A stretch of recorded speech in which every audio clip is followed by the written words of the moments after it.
João capítulo 15, versículo 1 ao versículo 8.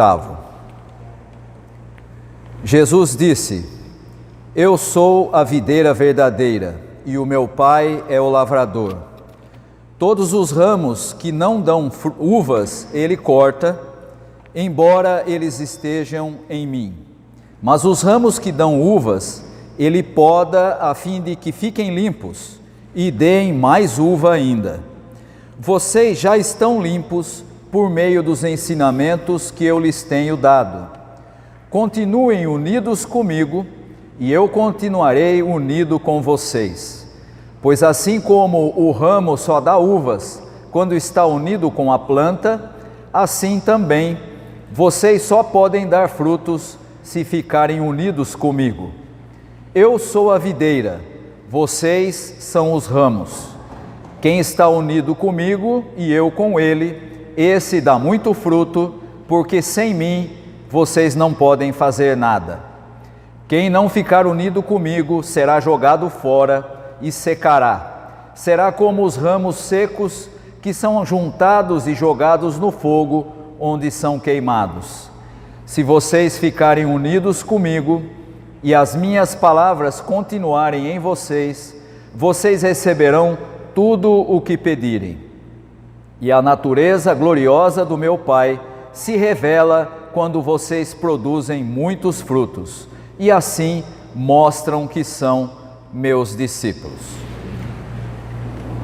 Quem já teve a oportunidade de ler o Evangelho de João e comparar o Evangelho de João com os outros evangelhos, Mateus, Marcos e Lucas, deve ter percebido que tudo é diferente no Evangelho de João.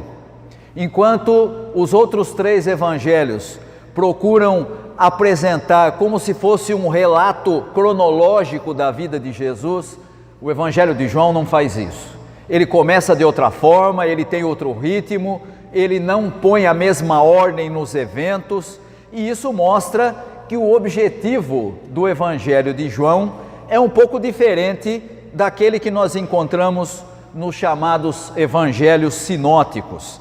E esse contraste é importante porque em João há a preocupação em apresentar os ensinamentos de Jesus, como se fosse o ideário de Jesus, quais são as ideias principais e como ele deve ser entendido por aqueles que recebem essa mensagem.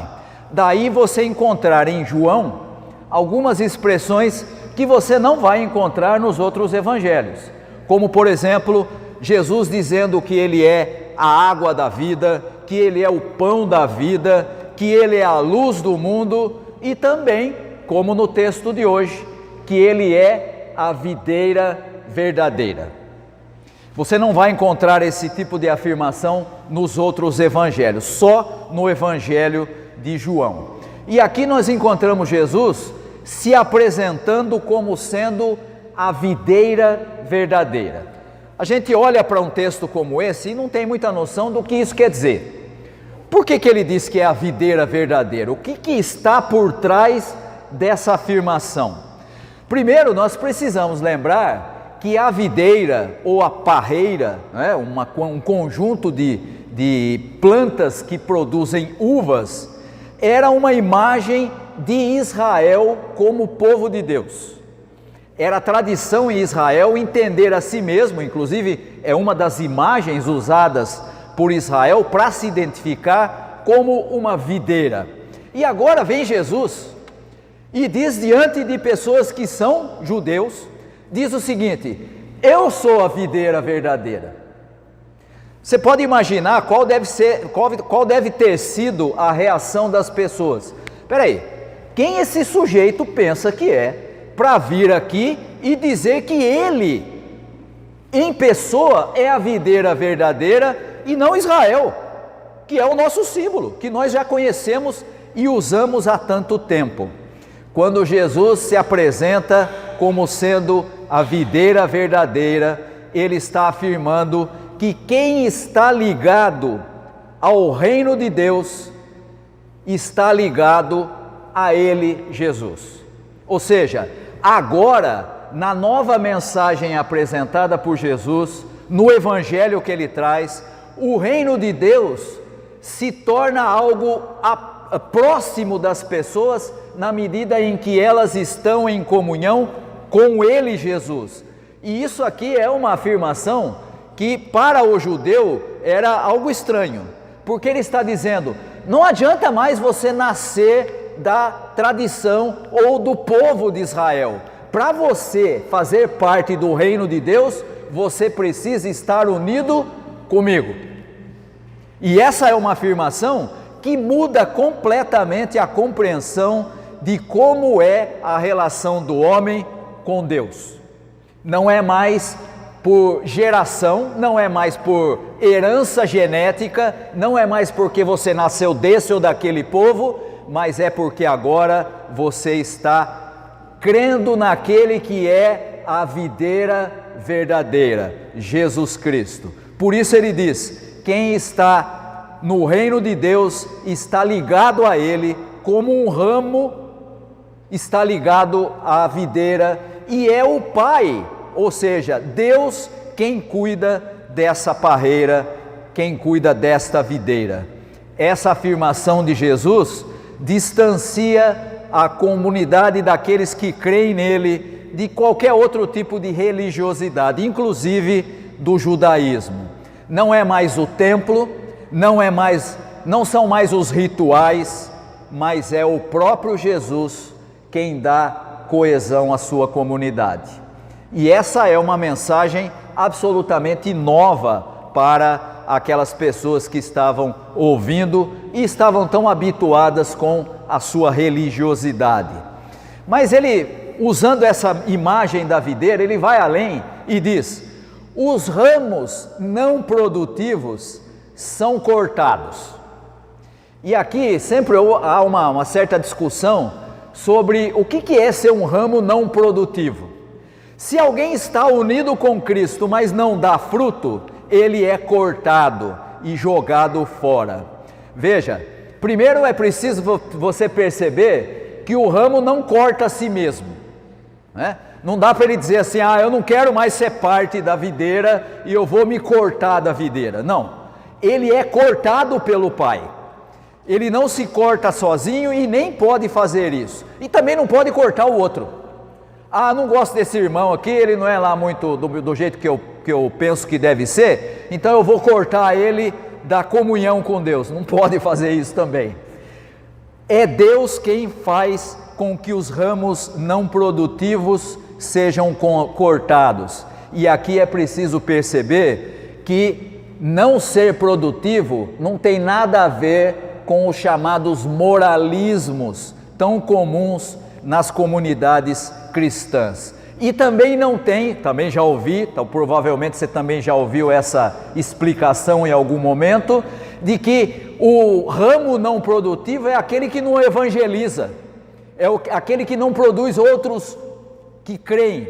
Também não se faz menção aqui nem à evangelização e nem a nenhum tipo de moralismo.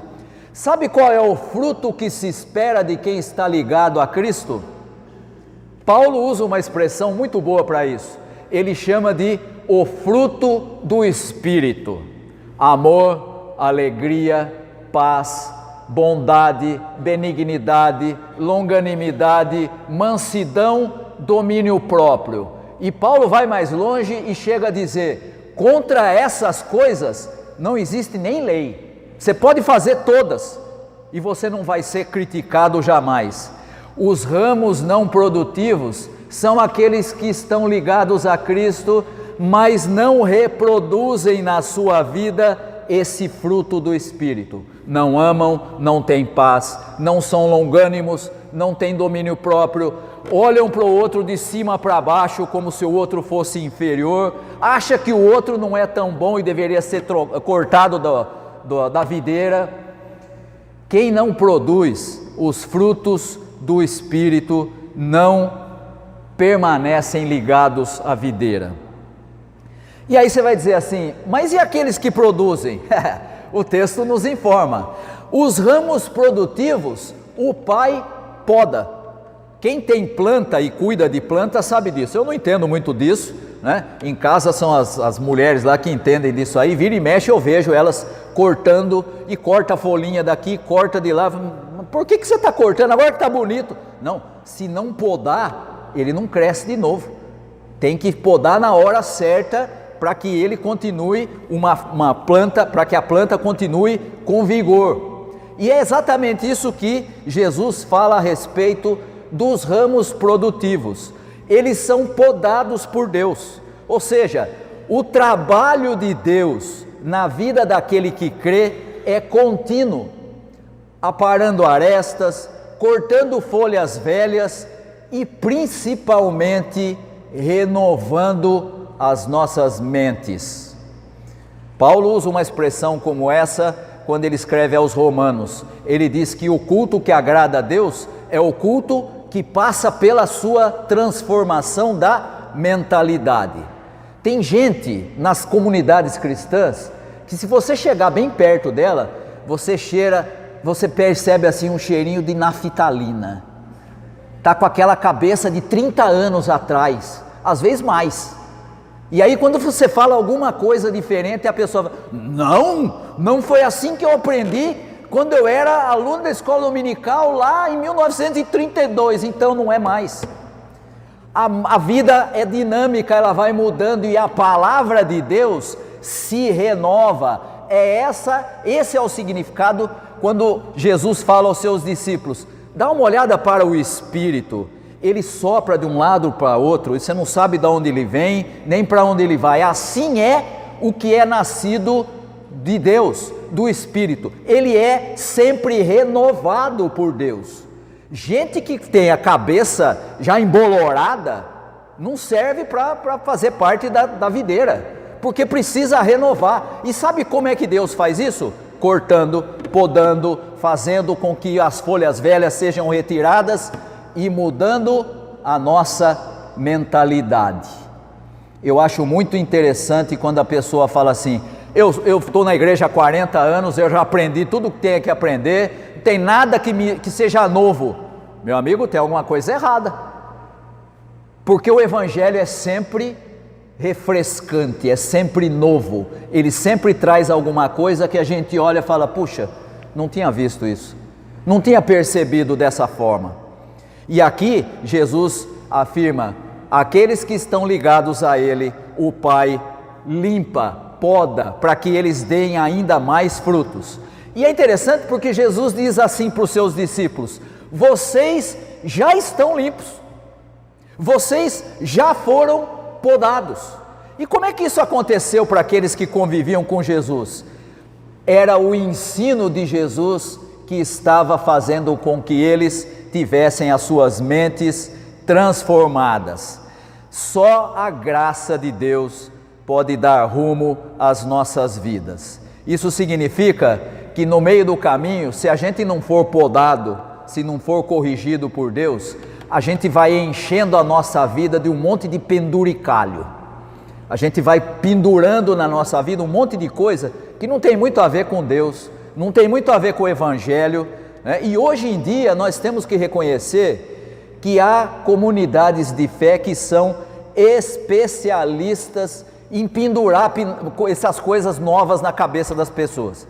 Você precisa fazer isso, você precisa deixar de fazer aquilo, você não pode fazer isso, mas você tem que fazer aquilo outro. E aí o sujeito acha que ser cristão e seguir a Jesus Cristo é fazer o quê? Obedecer essas coisas. Sabe o que são isso? Penduricalhos colocados na árvore. Mas Jesus diz assim, vocês já foram podados, já foram limpos.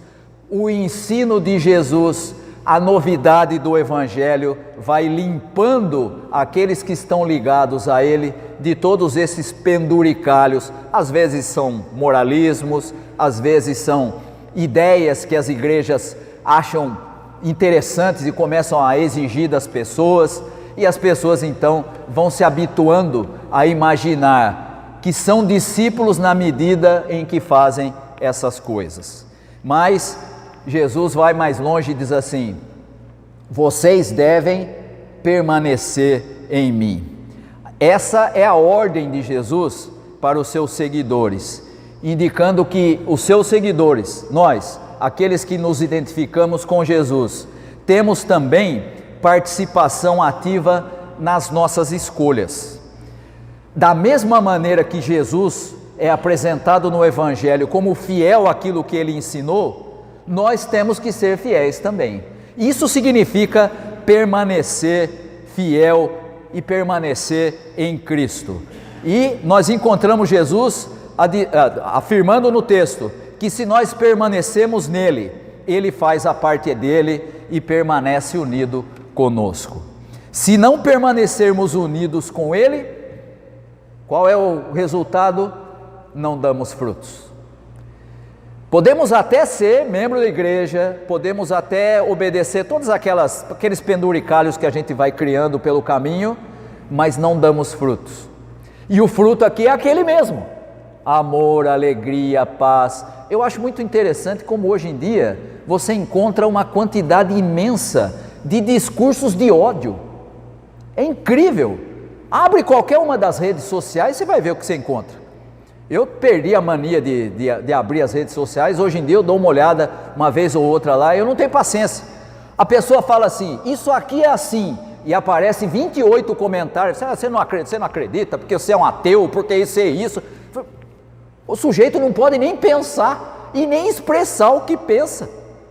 E não estou dizendo que só porque ele tem uma opinião isso está certo, né? Mas essa reação sempre de mostrar que o outro está errado e eu estou certo, mostra que o fruto do Espírito está muito longe da vida dessa pessoa, muito distante.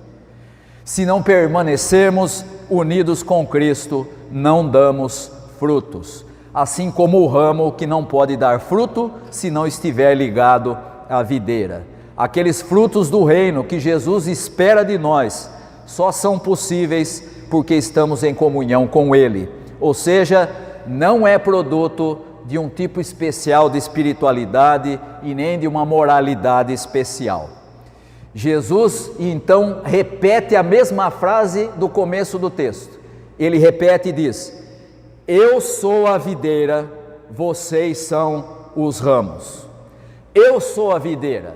Não é o pastor iluminado, não é o bispo não sei das quantas, não é o apóstolo não sei do quem, e também não é o patriarca que é o apóstolo dos apóstolos, mas é Jesus quem dá vida aos ramos. Ele e mais ninguém. Ou seja, ele chega a dizer: sem mim vocês não podem fazer nada. Isso significa entender o que é seguidor de Jesus, o que é ser discípulo de Jesus. Ele é a videira, nós somos os ramos. O ramo que não permanece em Jesus é cortado, ou seja, aqueles que não permanecem unidos com Ele e não produzem o fruto do Espírito são cortados. O destino, como acontece com todo ramo cortado, é secar e ser queimado. E sabe o que isso significa? Significa que você pode ter muita gente nas comunidades de fé que estão ligados à igreja, mas não estão ligados a Cristo. São seguidores de normas, são obedientes às normas da igreja, mas não estão ligados a Cristo, que é a videira verdadeira. O ramo que não permanece nele é cortado. Mas aquele que permanece, Jesus termina a sua afirmação dizendo: quem permanece nele tem as suas orações respondidas. Pode pedir o que quiser e será feito.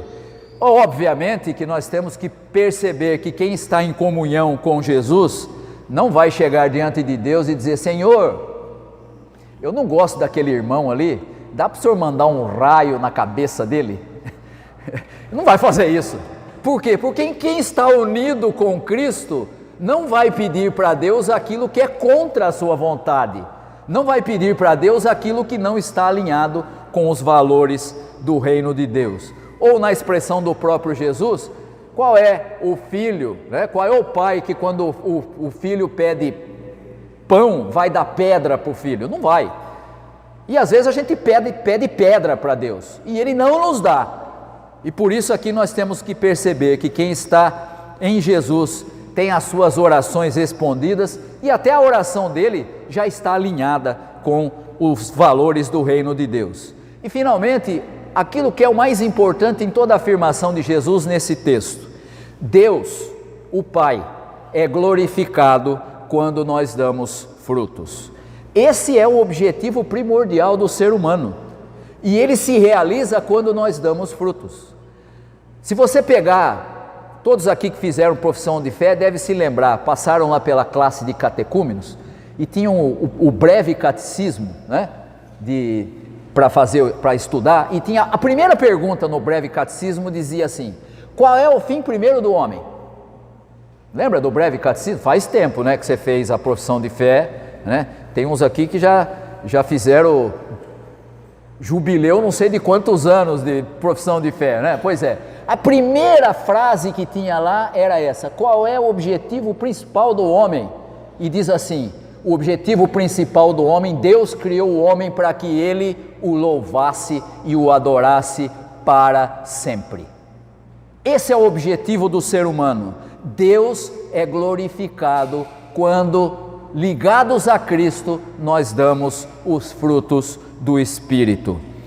Esses são os mesmos frutos que evidenciam que somos discípulos, que somos seguidores de Jesus. De novo, não é o moralismo, não é religiosidade, mas a produção dos frutos do reino de Deus. Obviamente, não cabe na vida daquele que crê nenhum dos valores anti-reino: ódio, defesa de guerras, maldade, obras da carne, para usar a expressão de Paulo. Não cabe na vida daquele que crê. E aí você vai dizer: ah, mas pastor, é difícil, como é que a gente vai vencer tudo isso? Ligado a Cristo, ligado à videira verdadeira, sabendo que ainda nas nossas dificuldades Ele vai nos dar e nos sustentar, nos dá vida e nos sustentar, porque estamos ligados a Ele. Espera-se de nós produção de frutos, e o fruto que você precisa produzir é amor, alegria, paz, bondade, benignidade, longanimidade, mansidão, domínio próprio. Que sejam esses os frutos que você produza, porque eles evidenciam que você é seguidor de Jesus, que você é discípulo dele e que você está ligado à videira verdadeira, Jesus Cristo, Senhor da igreja. Que Deus possa abençoar aos irmãos e às irmãs. Amém.